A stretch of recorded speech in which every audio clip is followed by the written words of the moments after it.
amigos, ¿cómo están? Yo soy Lilibet Paniagua, les doy la más cordial bienvenida a otro capítulo más de Salud al Día.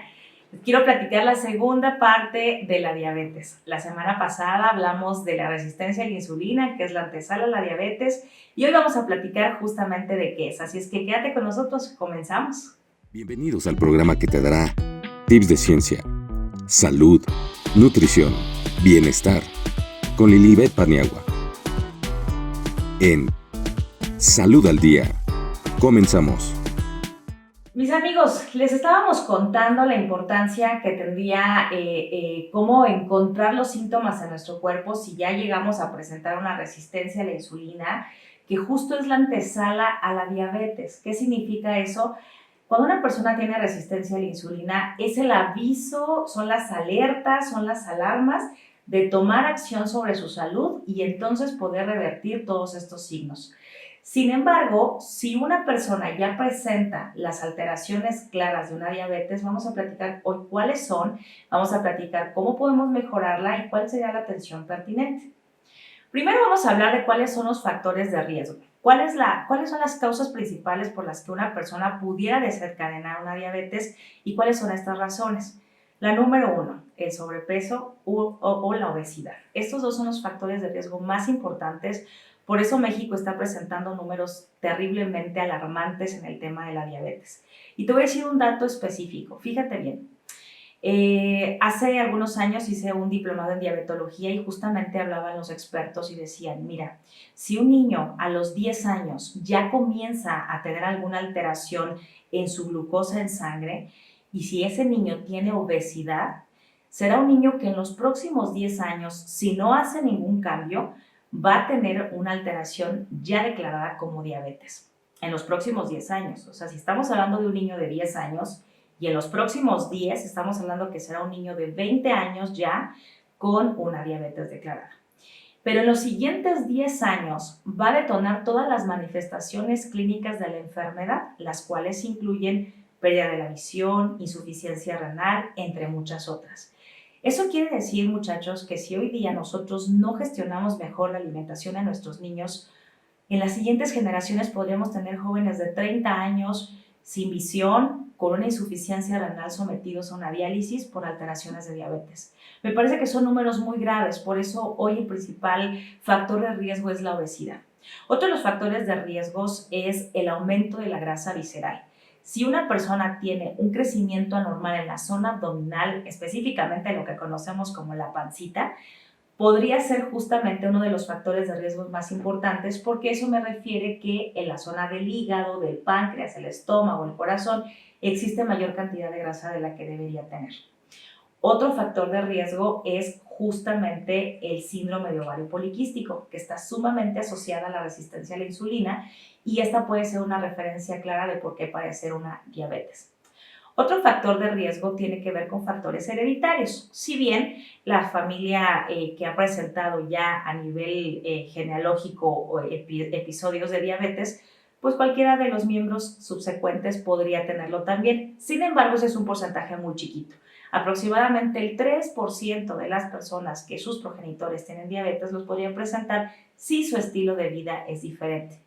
Nosotros tenemos que entender que normalmente lo que heredamos son los malos hábitos, no necesariamente la activación de los genes. Eso quiere decir que más que el hecho de que tus papás te hereden la diabetes, tiene que ver con qué estilo de vida has adoptado y cuántas cosas parecidas a ellos has hecho. A lo mejor la vida sedentaria, la mala alimentación, el exceso de alcohol, el exceso de cigarro, han sido factores de riesgos y no propiamente los factores hereditarios. El sedentarismo, cuando una persona no tiene una correcta actividad física, no se mueve, va a generar mayor posibilidad de presentar la alteración metabólica llamada diabetes. Y bueno, estos son algunos de los factores de riesgo, pero tenemos que entender cuáles son los síntomas. Una persona que ya determinaron que su glucosa está normal, que su páncreas no está produciendo buenas células beta, por lo tanto no produce insulina, se puede declarar con niveles de glucosa elevados y ya puede ser determinado diabetes. Los parámetros normales, según la Organización Mundial de la Salud, son de entre 70 a 100 miligramos sobre decilitro para poderse considerar dentro de los parámetros normales. Si una persona ya tiene alrededor de 120 miligramos sobre decilitro de glucosa en sangre, podríamos estar hablando de una diabetes prácticamente declarada. De ahí en fuera se van a evaluar los síntomas adicionales y entonces estos son los que vas a encontrar. 1. Apetito y sed en exceso. La persona está todo el tiempo en crisis porque la célula no está recibiendo energía y su principal fuente de energía es la glucosa. Por esta razón la persona siempre tiene hambre porque quiere introducir esa energía que aunque sí la está comiendo no está llegando a la célula porque los receptores no la están recibiendo. Hay una sed excesiva, hay un proceso metabólico a nivel de los riñones donde los cuales están sintiendo que no pueden filtrar de forma correcta y están requiriendo mucho más líquido para hacerlo. Otro síntoma importante es el cansancio. La persona se siente muy agotada porque no hay energía en la célula. Hay infecciones frecuentes. ¿Por qué? Porque la desestabilidad de glucosa, que además es un medio dulce, es un lugar fascinante para las bacterias. Estas pueden proliferar de forma importante ahí y por evidente manera, pues las infecciones pueden generarse en mayor frecuencia. Hay cambios en la visión. La persona puede dejar de ver de forma óptima ya que se empieza a afectar la retina en los ojos y es un padecimiento que se conoce como retinopatía diabética. Se puede perder por completo la vista a partir de niveles inadecuados de glucosa o de una diabetes mal controlada. Y la cicatrización deficiente. Una persona que tiene diabetes puede sufrir alguna herida y esta no cicatrizar en corto tiempo o tal vez podría llegar a consecuencias terriblemente graves, hasta la amputación de un miembro de tu cuerpo debido a una infección originada por una mala cicatrización y por exceso de glucosa en sangre. Estos son algunos de los síntomas que se pueden presentar. Te queremos platicar pues qué consecuencias puede haber y cuál es el tratamiento, así es que quédate con nosotros, vamos a un corte y regresamos. Sumérgete en la magia del único restaurante temático 100% automatizado en Latinoamérica, donde tus alimentos llegarán de la cocina a tu mesa en un tren. Con más de 600 metros de vía, Train Bistro te ofrece una experiencia única. Visítalos en Mundo E y Pabellón Altavista. Train Bistro. Listo, mis niños, ya regresamos y quiero seguir contándoles este tema de la diabetes que me parece muy importante conocer los síntomas, qué características se tiene y pues sobre todo cómo podemos combatirlo.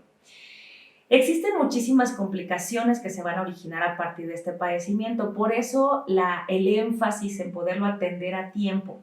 Una de las principales afecciones es que va a tener alteraciones en muchos de los órganos de nuestro cuerpo.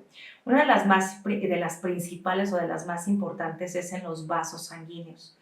Los vasos sanguíneos y el corazón se ven altamente afectados por los niveles de glucosa.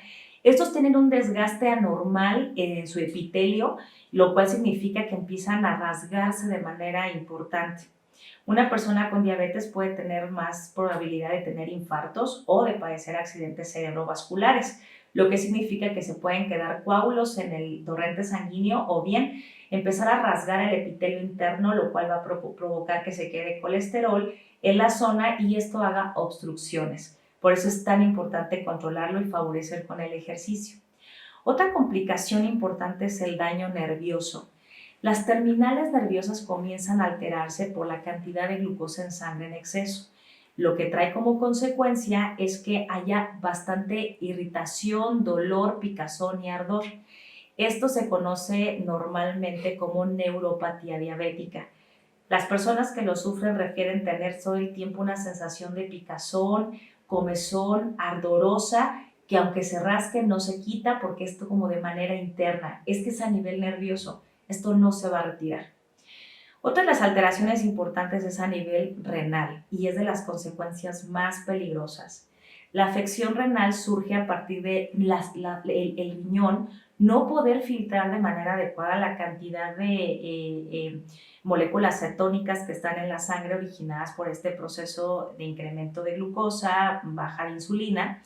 Y entonces tiene que ser un proceso muy importante de filtración para tratar de eliminarlo. Por eso da mucha sed, la persona necesita más agua para hacer este proceso. Sin embargo, estamos sobretrabajando el riñón. y comienza un proceso que se llama insuficiencia renal, lo cual el riñón va perdiendo funcionalidad gradualmente, está perdiendo sus acciones de filtración y este tratamiento tiene, este cuidado necesita dos tratamientos. Uno puede ser lo que se conoce como diálisis, es decir, la filtración de todos los residuos del riñón, pero de manera externa, hecho por una máquina que está colocada al auxilio del paciente, haciendo que el riñón se filtre. Y la otra, el trasplante, lo cual implica una cantidad de consecuencias tremendamente difíciles, primero porque no es tan fácil encontrar un donante de riñón y segundo porque tiene que ver procesos de inmunidad, aceptación y el tiempo de duración. Otra de las consecuencias importantes es la visión. Justo por la retinopatía diabética se empieza a afectar y la persona puede perder la vista gradualmente hasta perderla por completo. Es otra de las consecuencias severas de la diabetes. La amputación de órganos. Esto es debido a que hay una mala cicatrización y al haber esto también existe una mala circulación y existe también una proliferación mayor de bacterias por el exceso de azúcar. Esto tiene consecuencias tan graves como cortarse mal una uña del pie podría desencadenar en la amputación de un miembro completo, todo el pie, toda la pierna incluso. Son de los factores de riesgo más delicados que existen y que de verdad están imposibilitando a la vida de una persona. Por eso atenderlos a tiempo podría generar grandes alivios en la persona que tiene esta enfermedad. Otra consecuencia grave es la impotencia sexual. Al no tener una buena irrigación sanguínea y una buena conexión nerviosa, uno de los resultados puede ser que en el caso de los varones existe una dificultad para mantener una erección saludable, por lo tanto, pues se ve dañada de forma importante la vida sexual de una pareja. Son algunas solamente de las complicaciones que pueden existir, pero vamos a hablar de cómo podemos prevenir y cuál sería el tratamiento. En el caso específico de la prevención, lo que hablábamos el capítulo pasado, que te invito a verlo si no lo has visto, para que conozcas qué debemos hacer. La actividad física de 40 minutos mínimo, aeróbica y de pesas. Cambiar tus hábitos alimenticios, incluidos reducir el consumo de alimentos dulces o con una cantidad de alimentos procesados, incrementar el consumo de fibras naturales, de frutas y verduras, incrementar el consumo de proteína, principalmente de origen animal, como son pollo, pescado, cerdo, res. Facilitar o más bien gestionar mejor los niveles de estrés, que eso es otro factor sumamente importante. Y una suplementación adecuada que permita mejorar la sensibilidad de la célula para recibir mejor a la insulina. Estos son factores que pueden facilitar nutrientes como los omega 3, nutrientes como la L-carnitina, nutrientes como el magnesio. Son apoyos importantes que pueden facilitar el proceso de mejorar la resistencia a la insulina.